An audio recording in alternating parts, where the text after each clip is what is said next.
Hey folks, this is Chico with He Provides Homestead. Today I'm doing a collaboration video with Liz Zorab and Rose from Wholesome Roots.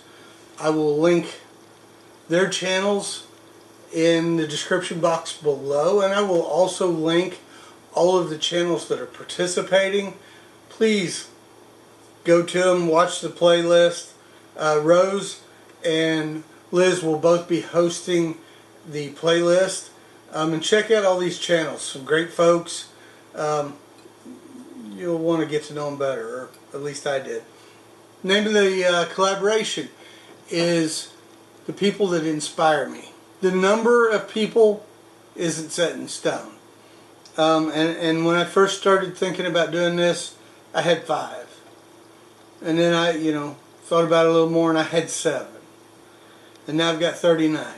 No, I'm kidding. I've got 9. I've got 9 people, or the amalgamation of a person that inspired me. So let me get started. Yeshua, or Yahweh, or more commonly, Jesus.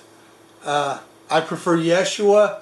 My understanding is that is the closest pronunciation to his actual given name. I may be wrong, and if I am wrong, or you have a better understanding of it, please put it in the comments section below. But for me, he's the Savior of the world. He's the Son of God. He defied death and lives on for an eternity. But he literally saved me. One of these days I'm going to do a video about the life I had, and it might be a little different than some of you think. But he reached down and pulled me up from a very bad place, and my life is incredible. My life is better than my wildest imagination. So, Yeshua. My wife. Number 2. My wife. And this isn't necessarily in order, but it's kind of in order. When I talk about grandparents and family, it's hard to put one in front of the other. So, but Yeshua is definitely first, and my wife is definitely second. So, and then beyond that, maybe not so much in order. But my wife is amazing. And I'm not just saying that so that, she'll hear it and treat me well. She is. She inspires me. She amazes me. She is the most compassionate, caring, and giving person I have ever known in my entire life. Our story together is a little odd. I met her many years ago in a different life, and then I didn't see her for years, and then we met again about 13 years ago in a church, and it has been incredible. It's utterly amazing. But she will do without anything in order to provide that for someone else. If she's presented with a need, if she has this thing, and she only has one, and somebody else has that need, she'll give that thing to them. She blows my mind. I just don't have enough words to say how much she inspires me. She thinks of everyone before herself. She goes out of her way to take care of people, to treat people well. During the recording of this video on her day off, she took her father 50 miles north for a medical procedure, taking him out to eat afterwards, bringing him home. And it's not just because it's her father, it's because that's who she is. I can't imagine my life without her, literally. Now here's where the numbers really don't matter. My paternal grandmother, my father's mother, This woman was incredible. And sadly, I didn't realize how incredible until a little later in life.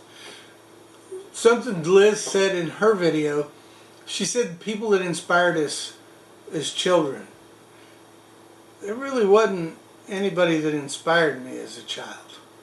I grew up and later realized that I drew inspiration from some of the people in my life, but my life was a flippin' mess, and it was a violent world, and so I didn't see a lot of inspiration as a child. But as a young man, I started to realize who my grandmother was, and I'm proud to say that I have a lot of her traits. And I hope I can measure up to her. When my day is done, when my life has come to an end, I hope that people can say, you know, he was a lot like his grandmother. Excuse me. I hope that I can hold a candle to her. She worked, she passed away at 83, and she still had a job. She still had a job. She had rental property that she managed. And she was an Avon lady at 83. She sold Avon all my life. And I would get them free samples when I was a young man out chasing girls, you know. Yeah. Get those free samples. I'd smell good for that night. But she worked hard all her life. She managed her money well. She was sharp and smart. And this woman had 11 kids. And I love my aunts and uncles, but I can tell you, some of them were heathens growing up. And her youngest child was younger than me, so we grew up, you know, best buds, tight as can be, tight as the bark on a tree. So she was incredible. The last 5 years of her life, I lived next door to her, which were some of the best times of my life. My youngest daughter would spend a lot of time with her, and I think that was one of the best teaching opportunities that there ever was. My grandmother was able to impart wisdom to my daughter. So she was a phenomenal woman. Her name was Thelma Lucille. Some folks called her Thelma, some called her Lucy, some called her Lucille. I was just thrilled to call her Grandma. Next, number 4. My papaw Willie. He was my maternal grandfather. I lived with him for a while as a kid. Long story short, part of that rocky growing up. But he was wounded in World War II and had a Purple Heart. He was shot. And he was somewhat disabled from being shot during the war. I was proud to look at that Purple Heart when I was a kid. I really didn't realize what it meant, but it was just so cool looking. You know, this bust of George Washington on this purple cushion background surrounded with this brass heart. It was awesome. But he couldn't read and he couldn't write.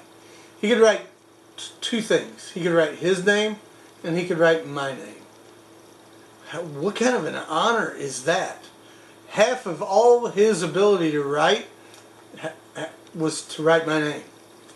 But the man was the huntingest, fishingest, mushroom findingest, paw locating individual I have ever known.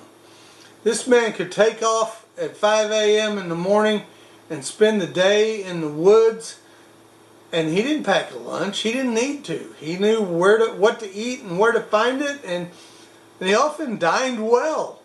Now, when he would go fishing, he would pack a lunch because he's right there on either the creek bank or the lake bank. He would take a little lunch then,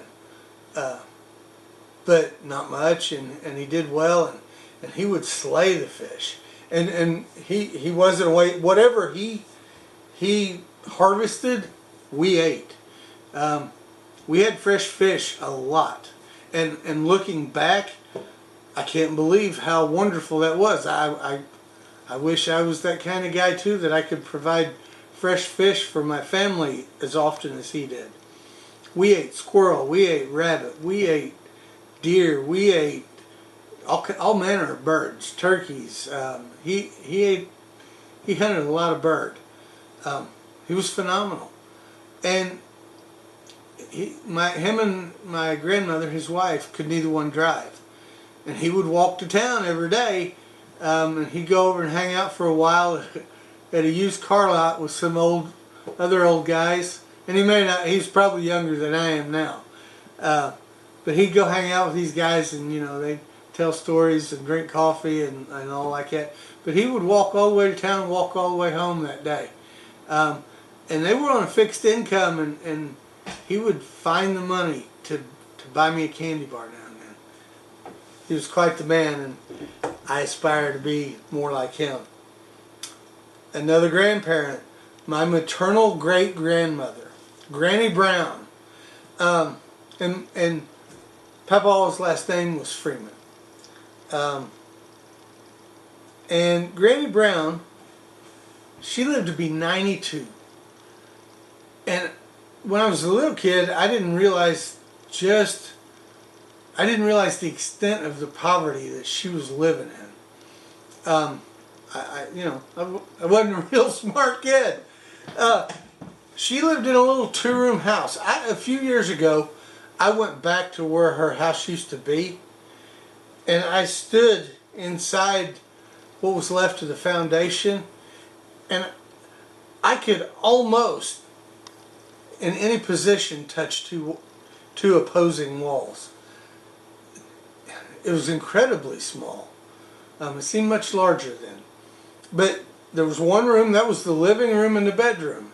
On one side, on one wall was her bed, on another wall was a couch, and then there was a small black and white TV on this wall, and there was a door that went out on a tiny little porch.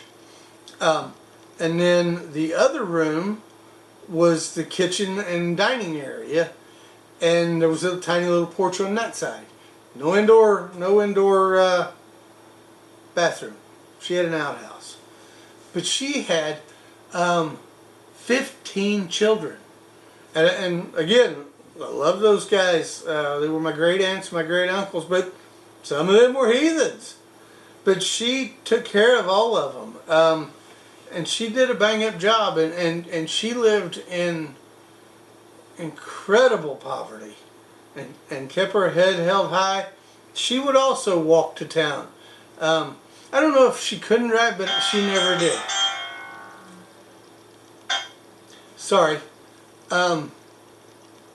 But she would walk to town and she would get her groceries, and when she had to, her children would help and would take her. But when they weren't around, sorry, I gotta shut this off or they're gonna call back. When they weren't there to help her, she would just go to town. It wasn't a hardship for her. So, but anyway, I got to tell you, I got a little distracted. My apologies. My Granny Brown outlived 3 husbands. Her first husband, they had one child together, and he may very well have been the first reverse drive-by shooting in America. They had one daughter, and I don't know if she was born yet or if my Granny Brown was carrying her at the time. But they were in a wagon, and they went past a tavern. A fight in the tavern spilled out into the street, and one of the guys went to shoot the other one and missed and shot my Granny Brown's husband. Killed him. She was a young bride, either with a young daughter or a young daughter on the way. She went ahead and remarried, outlived that husband, had more kids, outlived that husband, married again, had more children, and outlived that husband. I never remember, all of her husbands had passed before my birth. But she did the best she could with what she had every day. And she had all of these grandkids and great-grandkids. And she had time for every one of us. She would take time from what she was doing and talk to us and tell us things. Phenomenal. I love that old woman. She died at 92. She was incredible. Number 6 is somebody I've never met. No longer alive. Dale Carnegie. He wrote a book called How to Win Friends and Influence People. And it was his book and his teachings that kind of lifted me out of a bad lifestyle. I often say that he made it possible for me to reach the next level. But his book and the way he presented things and the way he lived his life are a huge inspiration to me. 7 is a musician, singer, Bob Marley. Bob Marley is a huge inspiration to me. Here is a young man, he's passed on, but here is a biracial young man living in poverty in Jamaica. And he was such a loving guy, and this genre of music that he loved was such a small thing. Most folks had never even heard about it. There was 1 or 2 songs maybe that caught some attention prior to him. But he took this relatively obscure genre of music and introduced it to the world. Everybody knows what reggae is. Most everybody knows who Bob Marley is. Now, he gets a lot of, there's a lot of posters of him in college dorm rooms and a lot of t-shirts on high school students for what I consider the wrong reasons. But you know, he also took this very small religion, Rasta. And if you've never read anything about the Rasta religion, read it. It's hugely interesting. I was engrossed in it while I was reading about it. It's worth a read, just that. But he took this small religion and told people about it and gave it some new life. An inspiring man. Sadly taken too young from cancer in his big toe. Bad way to go. Number 8. Number 8 is not an actual individual with a name. Number 8 is the homesteader.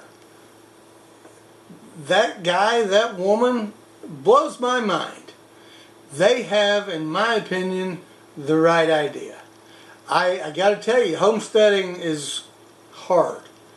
And it's a lot harder than I thought, and it's a lot harder at this age than I ever would have imagined. It's difficult.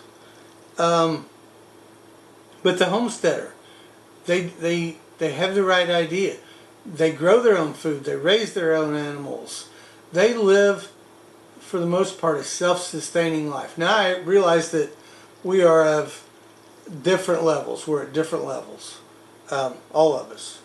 But the homesteader inspires me. And the last one, the single father. The single father inspires the daylights out of me. I was a single father for quite some time. And don't get me wrong, I don't want to take away anything from the single mom. But you hear a lot of props for the single mom. You see athletes and stuff.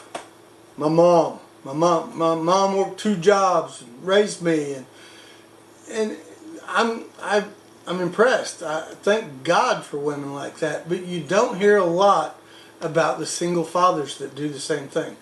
The single fathers that have 2 jobs and take care of their child. The single father that will drive out of his way, drop his child at a babysitter or when at school and go to work and make arrangements to pick him up. And the single father that has daughters and has to deal with, you know, those female issues and picking up female products. And the single father doesn't get the credit that he deserves. There's a lot of them, and all of you inspire the daylights out of me. So that's it. That's my 9 people that inspire me. And they inspire me more than I can say. And there are others, but like everybody else that has done this collaboration, they all say pretty much the same thing. I could go on for hours or days, because there's a lot more people that inspire me. But when I boil it down, these 9 people, they really lift up my spirits for me. I guess that's all I've got to say. If you've got any comments or questions, or you want to share some of your story and tell me about the people that inspire you, please put it in the comments section below. I'd really appreciate it. My family, my wife would appreciate it. If you would like, share, and subscribe, click the little bell so you can get notifications when we upload new videos. And you know what? One other thing I want to add. You guys inspire me. You guys inspire me to do better every day. You inspire me to get up some days when I don't think I can, and to put one foot in front of the other, and to keep trying to do better. So, I guess I have 10. You guys. Thanks. Godspeed.